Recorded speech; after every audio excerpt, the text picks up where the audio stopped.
May I have the honor of presenting the newest member of the King's Guard?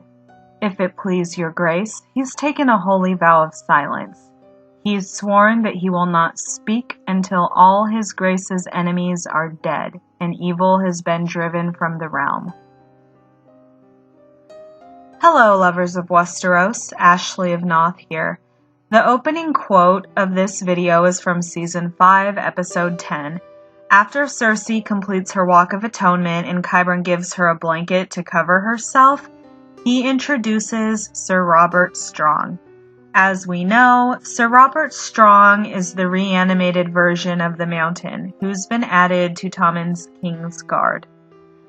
This scene, let me tell you, it was wicked, it was ominous in every single way, probably one of my favorite scenes from the entire series, and overall it was really well done.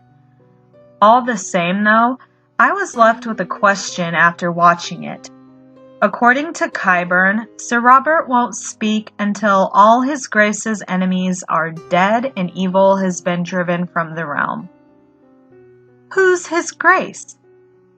On its face, that statement appears to refer to Tommen, but not so fast. All isn't as it seems with Qyburn's introduction, or for that matter, Qyburn himself. Let's look at that introduction in its entirety.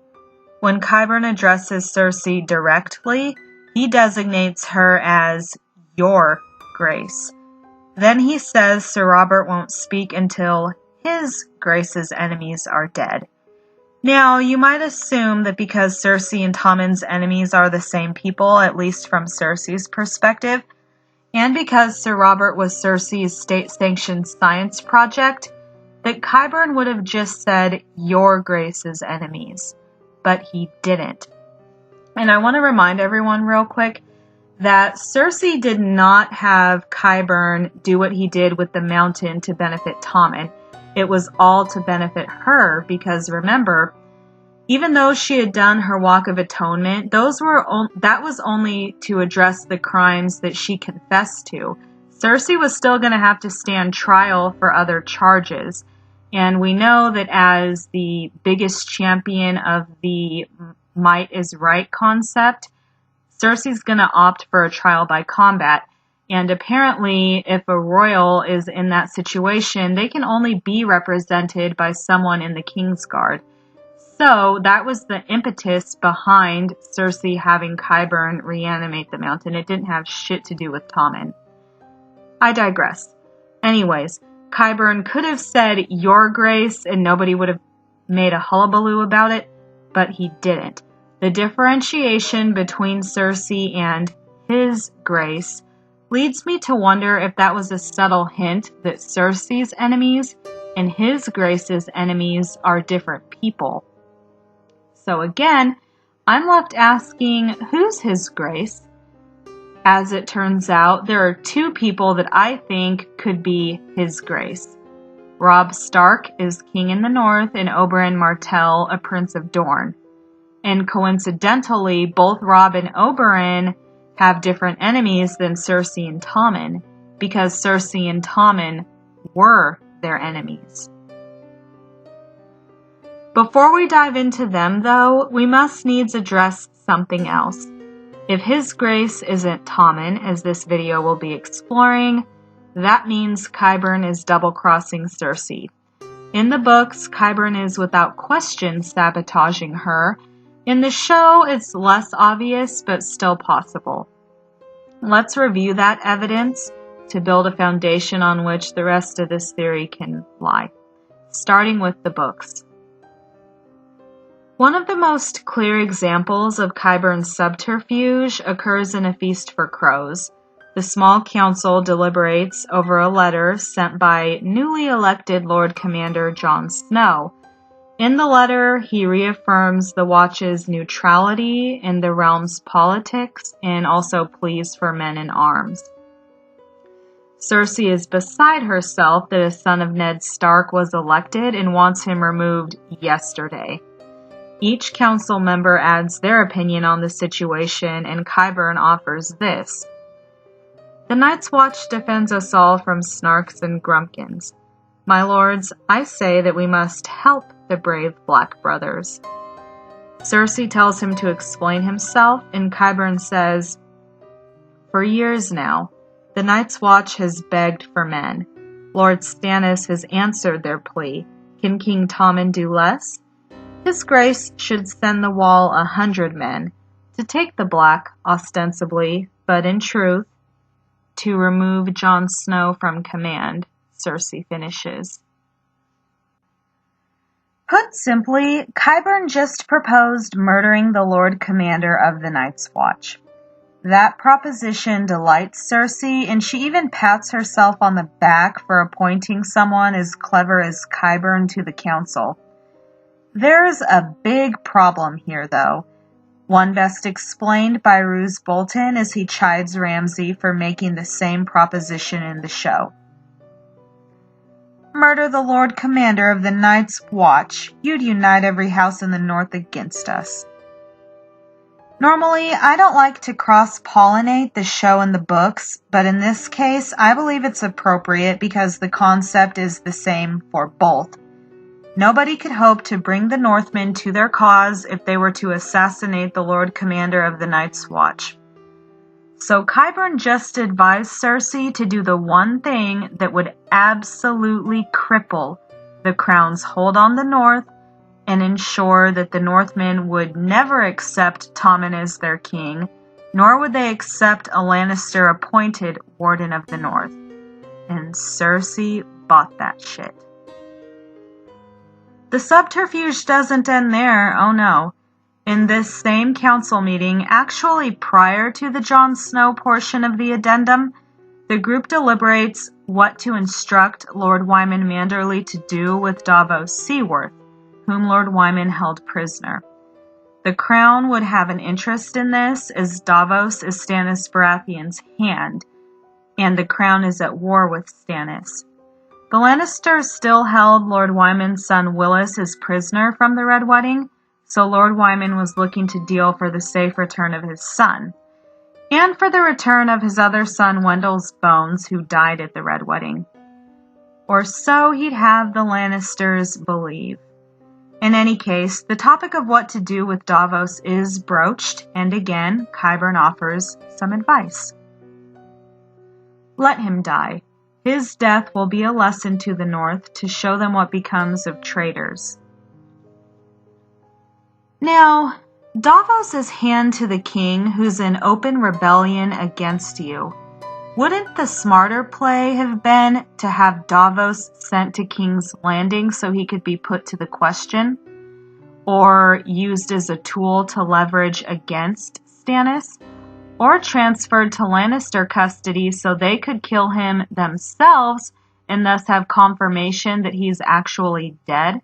But no, Cersei agrees with Qyburn once again, thinking that Qyburn's suggestion would block the Manderlys from entering into an alliance with Stannis.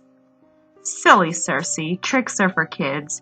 Following Qyburn's suggestion left Davos's fate in Wyman's hands, and Lord Wyman killed someone else in Davos's place and sent Davos to smuggle Rickon Stark from where he's been hiding back into Wyman's custody so that Wyman can thwart Roose Bolton, Cersei's Warden of the North.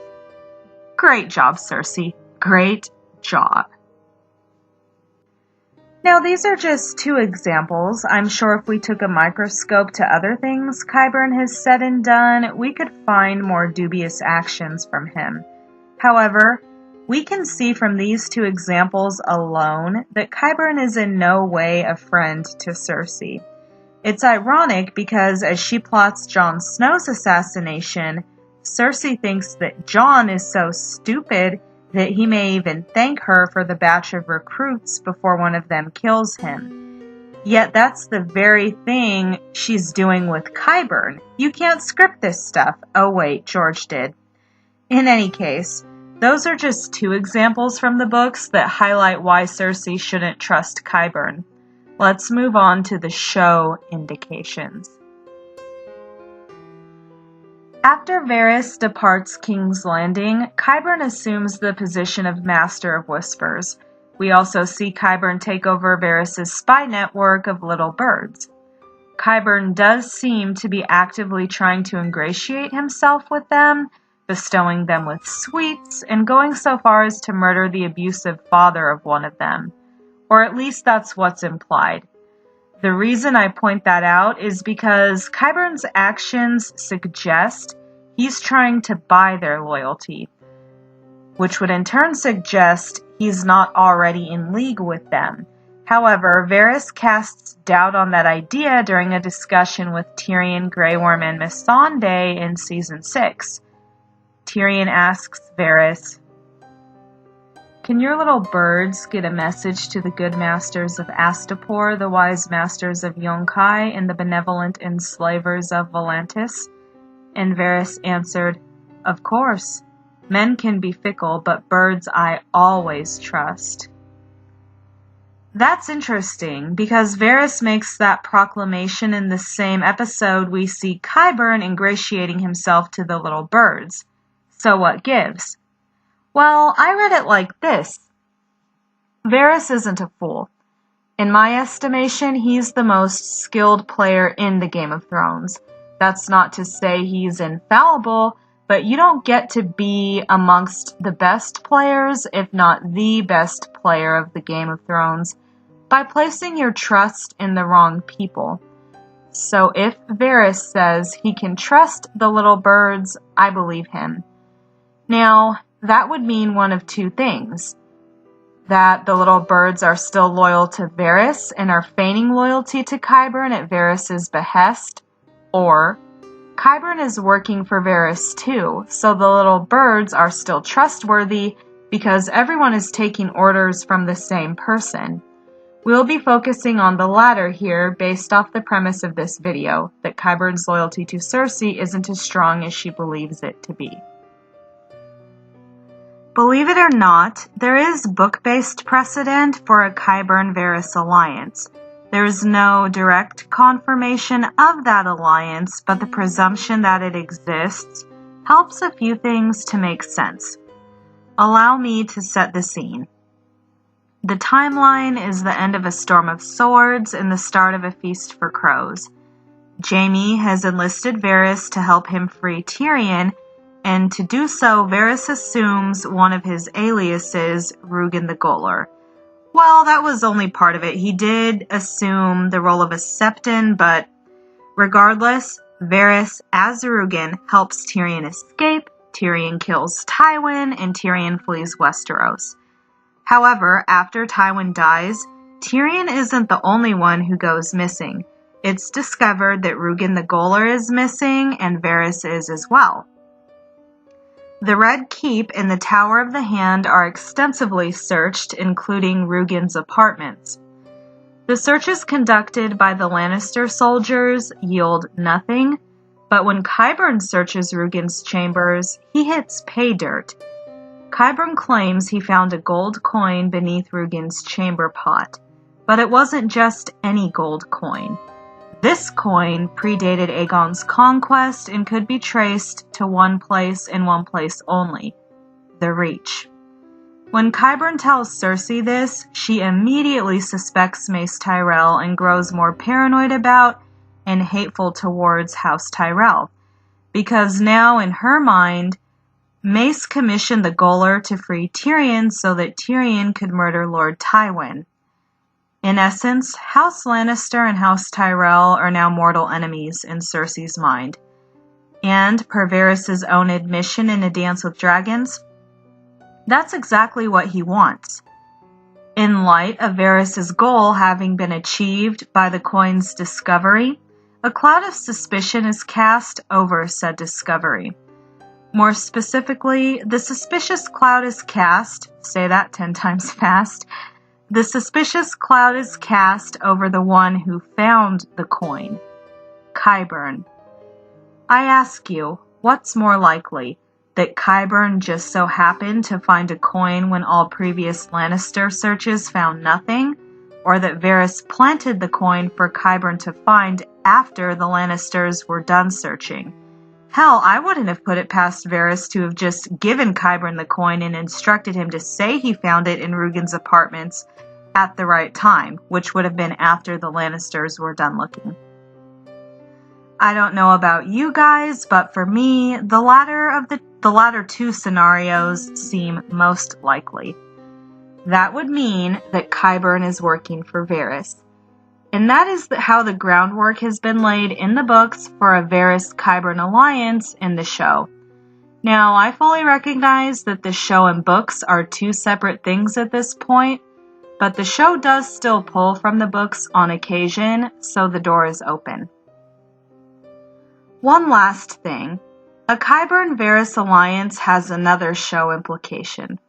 If Varys always trusts his birds, and the birds found the wildfire cache for Qyburn, that means it was only found because Varys wanted it found, and he used the wildfire in the same way he used the coin, as a tool to sow discord amongst the Tyrells and the Lannisters, therein priming Westeros for a Targaryen conquest.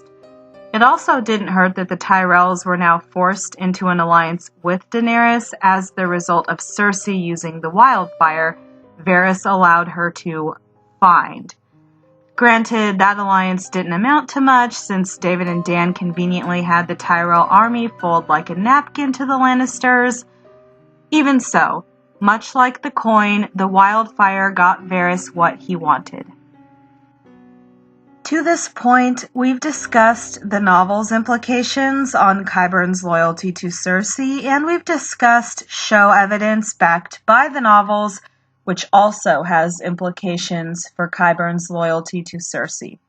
In both instances, his loyalty is questionable at best, though questionable as far as the books are concerned is a generous estimation. So we can see how it is that when Qyburn says His Grace, we shouldn't be so quick to assume that he's referring to Tommen. Speaking of His Grace, let's get to those two other His Graces I think Qyburn could have been talking about, Robb Stark and Oberyn Martell. Starting with Robb.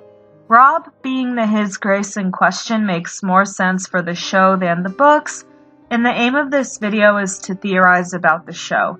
So for the purposes of this video, I will say that Robb being His Grace is the most likely option. Let's look at why that is. Qyburn is introduced in Season 3, Episode 1. Robb Stark and his host have just arrived at Harrenhal expecting a fight from the Mountain's men, but instead are greeted by an empty castle. Well, not truly empty. The Mountain put everyone in the castle to the sword, everyone being 200 Northmen, and left. As Robb and various bannermen scour the slaughterhouse remnants, he and Talisa find one man who'd apparently survived the attack, though he was barely clinging to life. That man was Qyburn. Robb immediately gives him a drink of water, and Talisa begins tending his wounds, telling Qyburn he was lucky to be alive. Which brings me to my question for everyone.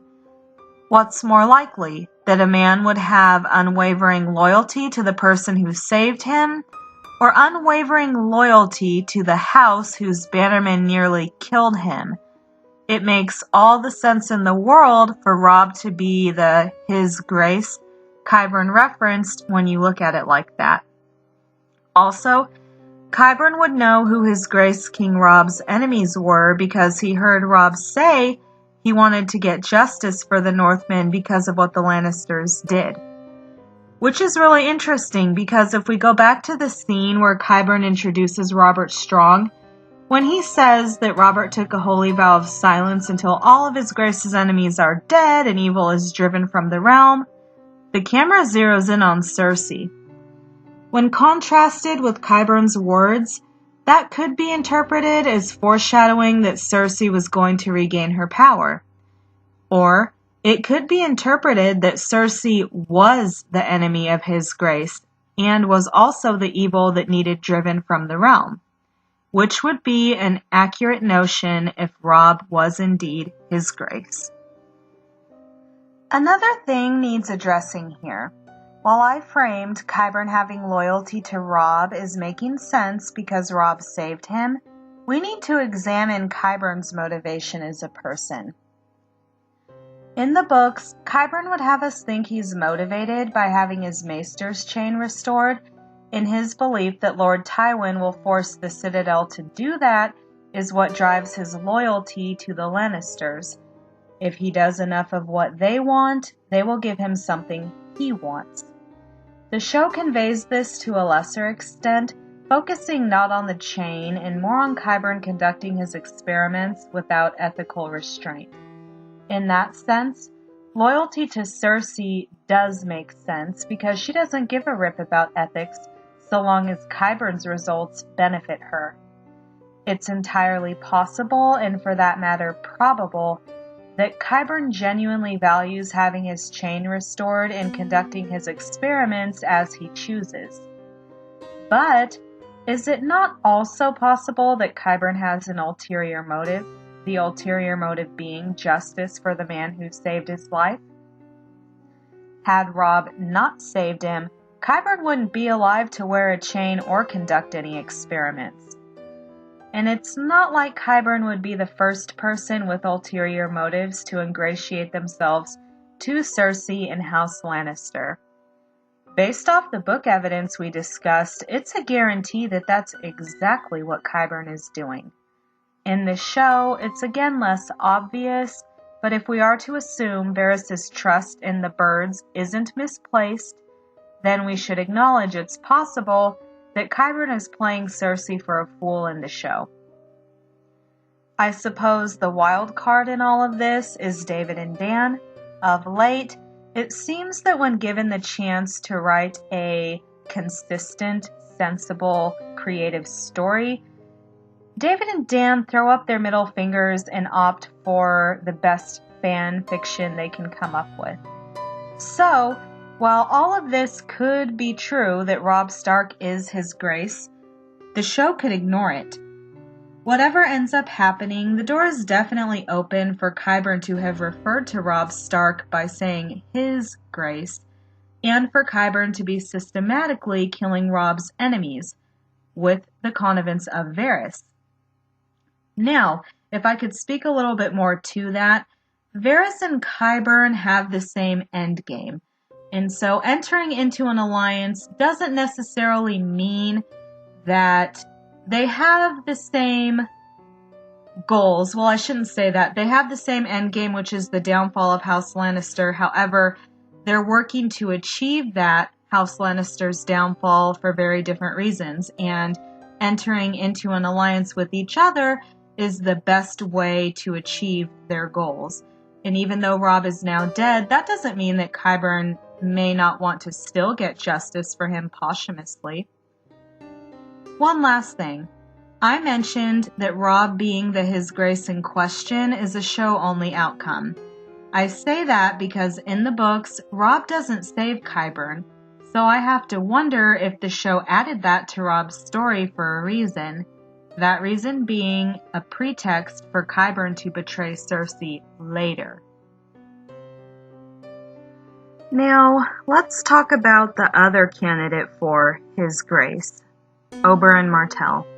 Regrettably, I won't be delving too deeply into the assertion that Oberyn is His Grace because it's predicated on the theory that Oberyn founded the sellsword company The Brave Companions, aka the Bloody Mummers, and the Bloody Mummers were cut from the show entirely, replaced by a character called Locke and some random Bolton men.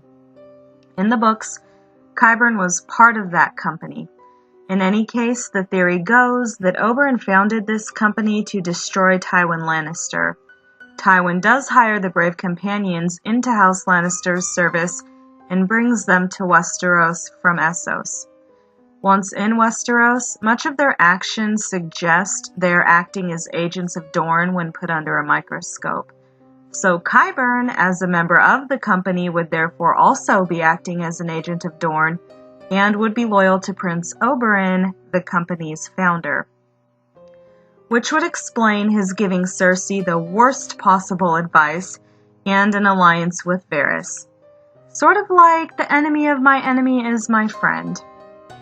As you can see, none of this amounts to much in terms of the show because the show made so many changes and left a bunch out. They axed the Bloody Mummers. They portrayed Dorian as extremely incompetent with no plan for House Martell's vengeance. Basically, the two biggest components of the theory were nixed. So why even mention Oberyn at all? Well, to the show's credit, they left the door open to this theory just a smidge by addressing Oberyn having spent time at the Citadel. This is consistent with the books where we find out that Oberyn studied at the Citadel. He forged 6 links of a maester's chain before leaving the Citadel because he was bored. His having studied there is an integral piece of the theory because Qyburn, as a maester, also would have studied at the Citadel. Now, we aren't told when Oberyn was at the Citadel, how long it took him to forge the 6 links, or when Qyburn was expelled. So there's no confirmation that Oberyn and Qyburn were at the Citadel at the same time, but it's possible that they were. Where this gets really interesting, and why I'm inclined to think they were both at the Citadel at the same time, is because following Qyburn's expulsion, he went to Essos and joined the Brave Companions. So that sellsword company had been founded prior to Qyburn's dismissal. And as we know, Oberyn also went to Essos following his departure from the Citadel. Again, there's no exact proof, but it looks like what happened is Oberyn and Qyburn were at the Citadel concurrently. Oberyn left before Qyburn, went to Essos, and founded the Brave Companions during his time there. Qyburn got banished from Old Town, then himself went to Essos and reunited with his star pupil and or friend, and joined that guy's sellsword company. And in case anyone is wondering, Oberyn went to Essos because he had been temporarily exiled from Dorne to placate one of House Martell's vassals that Oberyn had pissed off. It makes sense to me, and yes, the show acknowledged a key part of Oberyn's backstory necessary to build the theory. However, that was nullified because of the exclusion of the Brave Companions. I guess you could say that perhaps Oberyn and Qyburn still bonded at the Citadel, but would that have created loyalty that superseded any Qyburn would have to a man who saved his life? Or that Qyburn would have to himself and his professional goals? I doubt it. Despite everything, I still wanted to present Oberyn as an option because the theory exists about Oberyn and the Bloody Mummers, and that links him to Qyburn.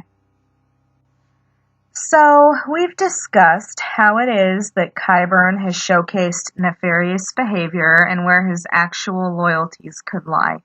Assuming we're correct, the next thing we must address is how that will culminate in the show now that we're at the end of the show.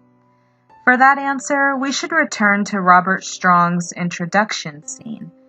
There, Qyburn tells us that Sir Robert's goal is to kill all of His Grace's enemies and drive evil from the realm. At this point, it matters little that His Grace is Robb or Oberyn, and that both of those His Graces had the same enemies, the Lannisters. And there's one left, Cersei. Well, actually, Tyrion is still around, and I don't know if Jaime will be alive at that point, but Tyrion is still there, and I don't personally consider Tyrion to be an enemy of either Oberyn or Robb. Regardless, the one big one is left, and that's Cersei. So, I think Qyburn's disloyalty to Cersei could culminate in her death. How? My best guess is that the ace in the hole Cersei has so often relied upon to save her will be her downfall, meaning Robert Strong, aka the Mountain, will kill her. Cersei believes the Mountain loyal to her, but that's false. The Mountain is loyal to whomever Qyburn programs him, for lack of a better phrase. Whomever Qyburn programs him to be loyal to. That makes him loyal to Qyburn ultimately. So, if Qyburn orders the mountain to kill Cersei, as would be in line with him saying all of his Grace's enemies are dead, she's gone. While Gregor is an older brother, the show left out the Valonqar portion of Maggie the Frog's prophecy. So, the identity of Cersei's executioner need not be beholden to that part of the prophecy. Also, having Cersei's state-sanctioned science project turn on her would be reminiscent of the Night King turning on the children of the forest. Once again, the wild card in all of this is David and Dan. Even though the evidence is there for someone else to be His Grace and for Qyburn to betray Cersei, David and Dan could ignore it. So, will we see Qyburn double-cross Cersei? I couldn't say, but if we do, you now have the background information to understand any potential betrayal and where it all comes from. Those are just my thoughts, though. As always, I'm more interested in yours. What do you think Qyburn meant by His Grace? Was he on the up and up and referring to Tommen? Was that comment referring to Robb? Someone else? Will Qyburn double-cross Cersei? Let me know down below and like and subscribe if you're so inclined. I'm Ashley of Noth. Thanks for watching.